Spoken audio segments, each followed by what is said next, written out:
Tonight, we hear from students on the recent tragedies in the community. Plus, we take an inside look at the Sound of the South's new home. Stay tuned, Troy. TrojanVision Nightly News starts now.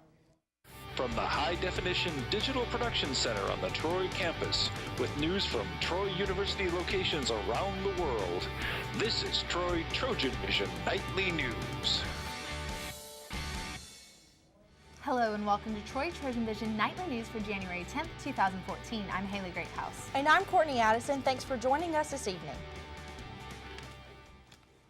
Troy University's band, choir, and dance students all have a new place to call home. After a year and a half of construction, the new Longhaul is now open and will serve as a larger and state-of-the-art home for all three departments. Felicia Payne has more.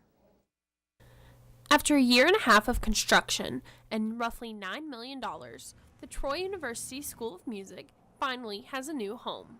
Longhaul, our new building, is comprised of several areas. It has the band rehearsal areas, it's got storage areas, it's got the choral rehearsal room, the dance rehearsal room, it's got administrative offices, practice rooms, and professor studios in it. As well as administrative offices for the Dean of CCFA and the Director of the School of Music. The new Longhaul is located at the same spot on campus between Smith Hall and the Howe Hall of Honor, but is considerably larger than its predecessor. The old Longhaul was less than half the size of this one, so it was considerably smaller, much more cramped.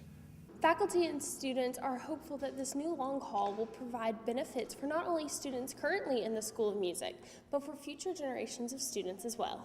The music building is supposed to last at least 100 years from what I'm told, and the growing music program here, I believe, will definitely benefit from it. Longhaul was wonderful in its day, certainly. When it was built, it was certainly state-of-the-art. But by the time the building was torn down, this is kind of comparing a Chevette to a Maserati, this being the Maserati. I think it's going to improve the education for the students that come. I think they're going to learn a lot more and be able to do more, and they'll get more opportunities when they come here. Felicia Payne, Troy, TrojanVision News. And next week on Trojan Vision, Felicia will take a closer look at some of the individual areas of the new Longhaul and how it caters to different groups.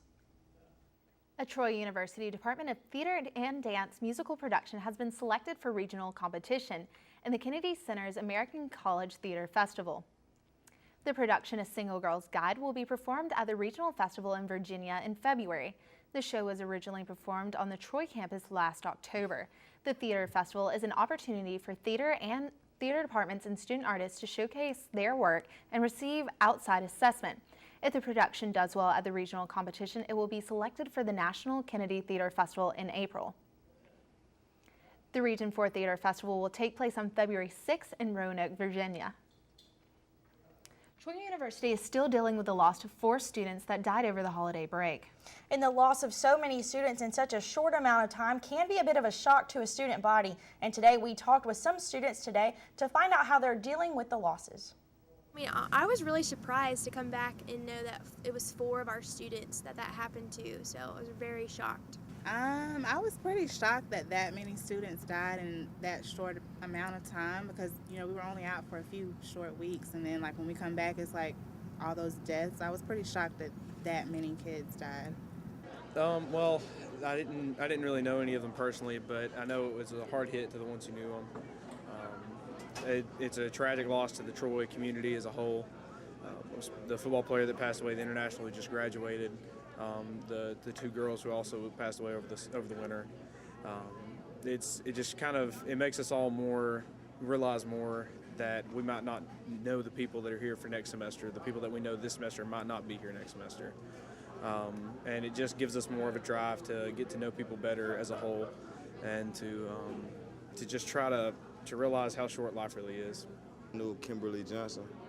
Really, I was just shocked because she was just going to celebrate her birthday. She really had no problems with nobody. She was free spirit, good lady. It's just real tragic that it happened like this. I knew Jadarius Garner. I was hurt, first of all, he was a good guy, always smiling, You know, he always had a lot of energy, and, you know, it just hurt my feelings to find out that he passed and that he wasn't going to be here with us this semester. It was a very big hit to the Troy community, and it really hurt us as a family. I think it's a great loss to the campus and the community, and we're praying for their families. There will be a memorial service next Wednesday at 4:30 on the Bibb Graves Quad. The service is open to anyone who wishes to attend. And now taking a look at news from around the state. In Gadsden, an Alabama woman has been denied bond on charges she forced her 9-year-old granddaughter to run until she collapsed and died. At a hearing today, judge scheduled a June 23rd trial for 48-year-old Joyce Harden Gerard. She's charged with capital murder in the 2012 death of Savannah Harden and has been jailed almost 2 years. And in Tuskegee, city officials say a nursing home could soon close over a loss of eligibility to receive Medicare and Medicaid reimbursements. More than 50 residents would have to find new homes if Salem Nursing Home is closed. And out of Montgomery, 10 landmarks have been selected for Alabama's new tax credits for rehabilitation projects. The Alabama Historical Convention says more applications were submitted than the $20 million in tax credits that are available annually. The commission says 10 projects have qualified for 2014 tax credits and 10 more are on a wait list.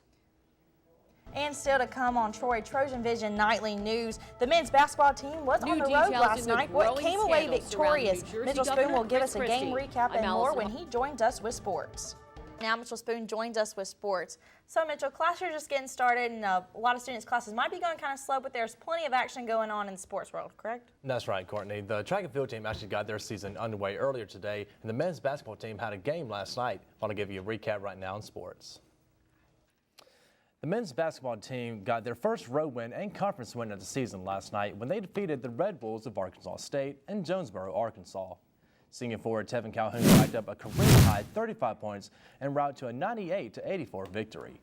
He was untouchable on the floor, hitting 7 of 9 from the three-point line and 11 of 15 overall. The Trojans went up into halftime up 54-44 and maintained a double-digit lead for a majority of the second half. Towards the end of the game, the Red Bulls attempted a late rally, but the Trojan offense was able to keep par and slow them down, sparked by back-to-back offensive rebounds by Jeff Malahy in the final 2 minutes. Hunter Williams and Antoine Myers also scored in double figures for Troy, with Williams coming away with 24 points and Myers with 20.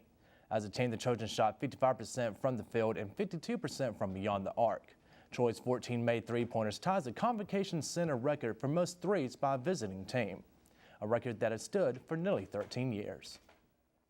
The Trojans remain in Arkansas to face one of the 2 unbeaten conference leaders, Arkansas Little Rock, Saturday night at 7 p.m.